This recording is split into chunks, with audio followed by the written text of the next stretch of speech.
तो यहाँ पर होटलों ने जो बाईपास पर है उन्होंने इलीगल एक्सकवेशन की है। ये इलीगल इलाका है। उन्होंने यहाँ पर कुर्सियाँ रखी हुई है यहाँ पर चाय के लिए और अपने ग्राहक को मुतवज्जा करने के लिए। 3 घंटों में वो रेला आने वाला था, लेकिन यहाँ पर जो है ना जिला इंतजामिया की यही गफलत थी कि उन्होंने पहले वार्निंग जारी नहीं की। किलोमीटर से भी कम फासले पर एयरपोर्ट है, सईदी शरीफ एयरपोर्ट। अच्छा। वहाँ पर जेट जहाज भी उतर सकते हैं। अस्सलाम वालेकुम नाज़रीन, मैं हूँ एडी मलिक और इस वक्त वादी सवात में उसी दरिया के किनारे पर मौजूद हूँ जहाँ गुज़श्ता रोज़ तकरीबन 10 अफराद इस बेरहम लहरों की नज़र हो गए।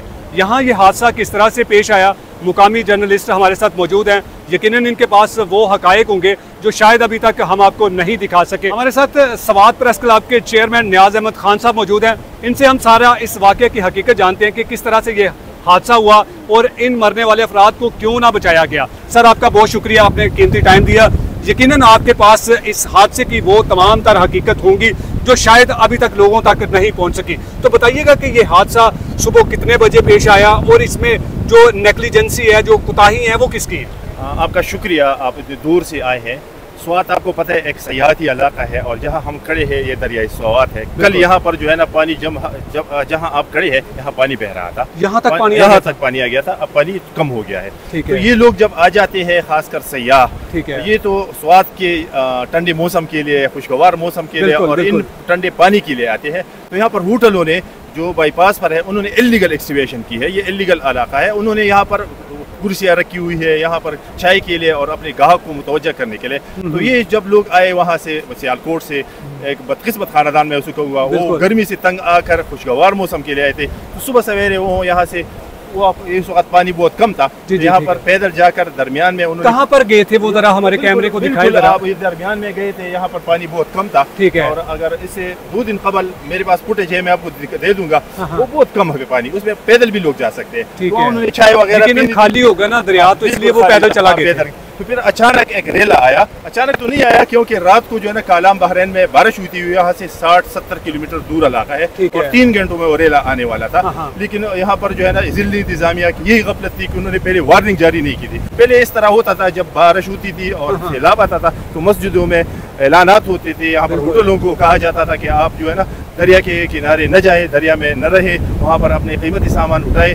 2022 में एक बहुत बड़ा सैलाब आया था, जहाँ हम सड़क पर है उस पर भी पानी आया था, लेकिन उस पर उतने नुकसान नहीं हुए जहाँ ये हादसा हुआ। ठीक है। फिर जब पानी आया तो दरमियान में फंस गए। उनका ख्याल था कि यहाँ पर जो रेत के टेले हैं उन पर हम चढ़ जाएंगे और बच जाएंगे। वो तो छोटे छोटे कंकर है ना, तो पानी उसको बहाती गई और दो बंदे लोग उसको देखते रहे और वो बहाते रह गए। सर, हमने वो तस्वीर देखी, वो बड़ी दर्दनाक किस्म की तस्वीर थी कि वो इस तरह बेबसी की तस्वीर बने थे जो पूरी सोशल मीडिया पर वायरल है। लेकिन उनको देखकर यहाँ से लोग वीडियोस बनाते रहे, लेकिन यहाँ इस शहर में रेस्क्यू के अदारे मौजूद नहीं है। यहाँ पर लोगों को बचाने के लिए इकदाम नहीं किए जाते। उसकी चंद समय बाद में यहाँ पर पहुँच गया था, जब वो बेचारे जब हुए तो वो जहाँ पर जो तमाशबीन थे या कैमरे से वीडियो बना रहे थे तो वो रो रहे थे। उन्होंने कहा कि हम दो बंदे उसमें डूबते रहे, हम रो रहे थे, हमने रेस्क्यू वालों को बार बार कॉल किया, वो टाइम पर नहीं आए। जब वो आए तो उनके साथ वो आलात ही नहीं थे, उनके साथ कोई किस्म की किश्ती नहीं थी। एक किश्ती आई, वो एक रजाकार लेकर आया, उनके साथ हेल्पर भी नहीं था। होना तो ये चाहिए कि एक चप्पू चलाएगा, एक हेल्पर होगा, उनके पास जैकेट होगा, एक्स्ट्रा जैकेट होंगे, उनको जैकेट दे देते तो वो पहन लेते तो वो बच जाते, वो बच सकते थे, लेकिन बदकिस्मती से नहीं बच सके। और उस पर स्वाद के लोग बहुत ज्यादा दुखी है, बहुत ज्यादा गमजान है। आज उन्होंने जो है ना ब्लैक डे मना रहे हैं और एहतजाज कर रहे हैं और शायद यहाँ पर उन शहीदों के लिए, वो शहीद है तो उनके लिए एक यादगार बनाया जाए, हमारा यही मुतालिबा है।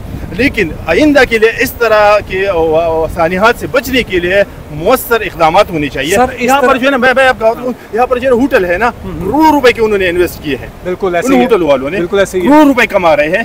तो उनके पास भी रस्सी होनी चाहिए, उनके पास ट्यूब होने चाहिए, एक कम से कम माहिर तैराक होना चाहिए। ये छोड़ो, आपने कोई बोट देखा यहाँ पर कि का पानी कुछ खतरनाक है, बिल्कुल इसके नजदीक न जाए, ये कोई हिदायत नहीं है। तो ये हुकूमत की भी जिम्मेदारी है और यहाँ पर जो होटल एसोसिएशन है या होटल वाले मालिकान है उनकी भी जिम्मेदारी है। हुकूमत का ये मौक़िफ़ है कि हमने कुछ रोज पहले 28 मई तक, आज के दिन तक जो है वो अलर्ट जारी किया था कि दरिया में सैलाब का खदशा है, तो यहाँ दरिया के इर्द गिर्द कोई भी ना जाए। तो ये जो अलर्ट जारी किया गया था, ये हवा में किया गया था, कहाँ पर किया गया था? बिल्कुल एक दफा 144 लगाया गया था कि यहाँ पर कालाम में एक वाक़या हुआ था। इसके बाद कि यहाँ पर जो है ना किश्ती रानी नहीं होगी, 2022 में हुआ था। 2022 नहीं, यहाँ से 3 दिन कबल, इस वाक़े से 3 दिन कबल 144 ऐलान किया गया था, लेकिन यहाँ जब हम खड़े हैं ये बिल्कुल मरकजी शहर है। हाँ, और ये सयाहों का हब है। यहाँ पर हजारों सियाह आते हैं। केपी का दिल है। केपी का दिल है। तो कम से कम यहाँ पर 3-4 पुलिस होने चाहिए थे कि वो यहाँ पर खड़े होकर इन लोगों को, जो सयाह है, जो अजनबी है, उनको पता ही नहीं है कि स्वाद का पानी कितना ठंडा है, कितना तेज है, कितना खतरनाक है, कितना गहरा है। तो उनके लिए हिदायत जारी करनी चाहिए, लेकिन वो नहीं थे।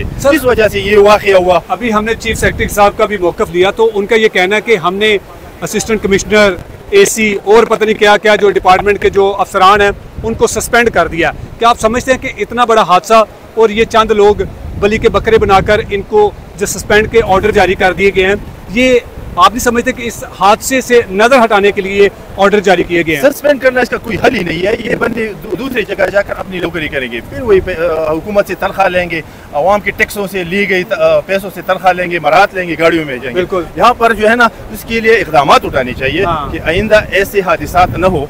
बाहर ममालिकों में इस तरह होता है, जो भी छोटा वाकया होता है इसकी तहकीक की जाती है, तहकीक के बाद जिम्मेदारों को सजा दी जाती है, लेकिन उसकी रोकथाम के लिए भी इकदाम उठाए जाते हैं। हेलीकॉप्टर कोई आपको, जो आप आए बाहर से आए, आपको कोई हेल्प सेंटर नजर आया? कुछ नजर नहीं आया हमें, कुछ नजर नहीं आया। अच्छा मुझे ये बताएं, एक छोटा सा कमरा देना चाहिए ना, केपी का हो हेल्प सेंटर। केपी के हुकूमत के पास हेलीकॉप्टर की सहूलत भी है, तो वो सहूलत आवाम के लिए क्यों नहीं दी जाती? इसी तरह पंजाब में भी एक हेलीकॉप्टर की सहूलत दी जाती है, लेकिन पंजाब में ये सहूलत दी गई है कि एक क्रिकेट ग्राउंड में बारिश के दौरान उसको सुखाया गया है।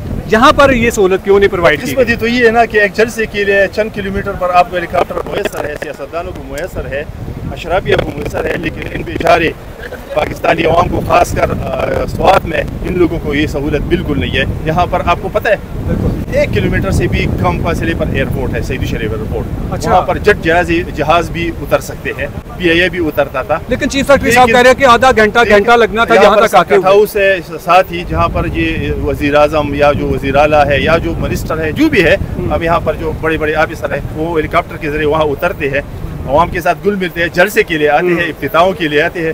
लेकिन इमरजेंसी के लिए बदकिस्मती से हेलीकॉप्टर नहीं है, अवाम के लिए नहीं है, क्योंकि अवाम बेचारे हैं, उनका पूछने वाला कोई नहीं है। अवाम तो सिर्फ चिल्ला सकते हैं, चीख सकते हैं, फरियाद कर सकते हैं। अभी तक की इतलात के मुताबिक आपके पास जो ऑथेंटिक खबर है अदारों के सोर्सेज से, कि कितने टोटल अफराद इस हादसे में जाँ बहक हुए हैं और कितने की जो डेड बॉडी है वो रिकवर कर ली गई और बाकी कितनी है? यहाँ पर जो एक ही जगह पर है ना, ये 15 या 16 अफराद थे, इसमें बच्चे भी थे, खवातीन भी थे। हमें जो मालूमात दी गई है 10 अफराद जो है ना, उसमें ज्यादातर खवातीन है, बच्चे हैं, उनकी डेड बॉडी जो है ना वो रिकवर हो गई है, जिसमें 7 जो है ना वो अभी तक जो डस्का सियालकोट की जो फैमिली है उन्हीं के 10 अफराद थे, जिनमें से 8 अफराद की मैयतें लेकर वो अपने गांव चले गए और 2 अभी तक जो हैं 3 लापता। अच्छा 3 लापता है, जिनके नाम लिख के जा चुके हैं। 10 जो है ना उनकी रिकवरी हो चुकी है, उनको रिकवर किया जा लापता है, उनके बारे में अल्लाह उनको बख्शे, यही खदशा है कि वो जाँ बहक हो चुके हैं। तो अभी जो रेस्क्यू और आला हुकाम से बात हुई तो उनके सर्च जारी है और शायद यहाँ पर न हो या स्वाद से बाहर चले गए, क्योंकि सुबह एक जो लाश मिली है खातून की, तो वो मलाकरण जिला है, खेला वहाँ से मिली है। अच्छा सर, ये बताइएगा कि जो 8 अफराद की जो लाशें रिकवर हुई, उनको यहाँ से उनके आबाई शहर तक पहुँचाने के लिए केपी की हुकूमत ने उनके साथ तावन किया, या फिर वो अपनी मदद आपके तहत वो अपने प्यारों की मैयतें लेकर गए? बदकिस्मती तो यही है कि जब इंसान मर जाता है, फौत हो जाता है, तो फिर हुकूमत को समझ आ जाती है कि आप कुछ कर रहे हैं। बाकायदा उनको अस्पताल में लाया गया, उनको बड़ी इज्जत से उनको गुसल दिया गया, ताबूत में बंद किया गया और सरकारी खर्चे पर उनको उनके आबाई गाँव न सिर्फ सियालकोट बल्कि मर्दान में भी उनको पहुँचाए गए हैं। सर आपके उनके लिए कुछ इमदादी रकम भी ऐलान की जाए। मरने के बाद तो हमारे पास हमारे लिए जो फंड है इनके पास मौजूद होते हैं, लेकिन जिंदा अफराद के लिए कभी फंड नहीं दिया गया। सर आखिरी सवाल है कि आपके वजीर आला बड़ी बड़ी बड़के मारते हैं, बड़ी बड़ी मर्दों वाली जो मूछें रखी हुई हैं, आप उनसे क्या मुतालबा करते हैं कि इतने सियाहों के साथ इतने बड़े हादसात हो चुके हैं और लाखों अरबों रुपया जो है वो इकट्ठा किया जाता है इस तरह के टूरिज्म को प्रमोट करने के बाद और इस तरह के सियाहों से, तो उनके साथ अगर किसी किस्म का कोई हादसा पेश आता है तो तब तक उनको सहूलत नहीं दी जा सकती जब तक वो यहाँ जिंदगी से कुछ ना कर जाए। असल में बदकिस्मत ये स्वाद के लोगों ने 100% PTI को उठ दिया है। यहाँ पर 8 MPA है, 100% उनको उठ दिया, 3 MNA है, उनको उठ दिया है। यहाँ से वजीर आला भी आ चुका है माजी में, महमूद खान, लेकिन जब से ये वजीर आला आया उन्होंने स्वाद को मुसलसल जीरो में वो ज़रब दिया है। हाँ। वो कभी यहाँ आया ही नहीं, सिर्फ एक जलसे के लिए आया है, अपने जलसे के लिए इमरान खान के जो जेल में बंद है उनकी रिहाई के लिए। लोगों के लिए अभी तक उन्होंने स्वात का दौरा ही नहीं किया, तो उनसे मैं क्या तवक्को करूँगा। लेकिन मुतालिबा यही है कि स्वात जो हब है, टूरिज्म हब है, यहाँ पर जो है ना करोड़ों अरबों रुपए जो है ना यहाँ स्वात से हुकूमत खैबर पख्तूनख्वा को मिलती है। यहाँ पर ज़मरुद है, यहाँ पर ये शफाफ पानी है, जंगलात है, यहाँ पर मिनरल्स है। तो वज़ीर आला नहीं, उसके जो हमारे जो 8 सूबाई मेंबरान हैं उनको इक्का करना चाहिए, उनके खिलाफ होना चाहिए, उनके खिलाफ जो है ना अदम एतमाद देना चाहिए। वज़ीर आला भी यहाँ पर आया, इस सानिया पर नहीं आया, बिल्कुल नहीं। मैंने कहा वो सिर्फ एक जलसे के लिए स्वात आया, जब से वो वज़ीर आला बन गया था अभी तक वो स्वात उनका बाज़ाबिता दौरा उन्होंने नहीं किया और वो करना चाहते हैं। पता नहीं स्वात से उनकी क्या अवस्था। सर आप नहीं चाहते कि इतने बड़े हादसे का वज़ीर आला साहब को खुद इस्तीफा दे देना चाहिए? बिल्कुल, उनको इस्तीफा देना चाहिए या ऐसे इक़दाम उठाने चाहिए कि आइंदा ऐसे सानिहात ना हो। सर आपका बहुत शुक्रिया, आपने बड़ा कीमती टाइम दिया और बड़े तफसील के साथ बताया कि ये हादसा किस तरह से पेश आया। नाज़रीन, ये वो असल हकायक थे, ये वो असल हकीकत थी जो हमने आप तक पहुँचाई कि किस तरह से इन अफराद के साथ ये जुल्म हुआ, ये ज़्यादती हुई। लेकिन अफसोस का मुकाम है जब हम इस दुनिया से चले जाते हैं, फिर हमारे लिए हमारे प्यारों को इनामात भी दिए जाते हैं, हमारे लिए मुआवजात भी दिए जाते हैं, लेकिन अमली तौर पर जब हम जिंदा होते हैं तो हमारे लिए कुछ नहीं किया जाता। अगली वीडियो में दोबारा आपसे मुलाकात होगी, तब तक के लिए अल्लाह निगहबान।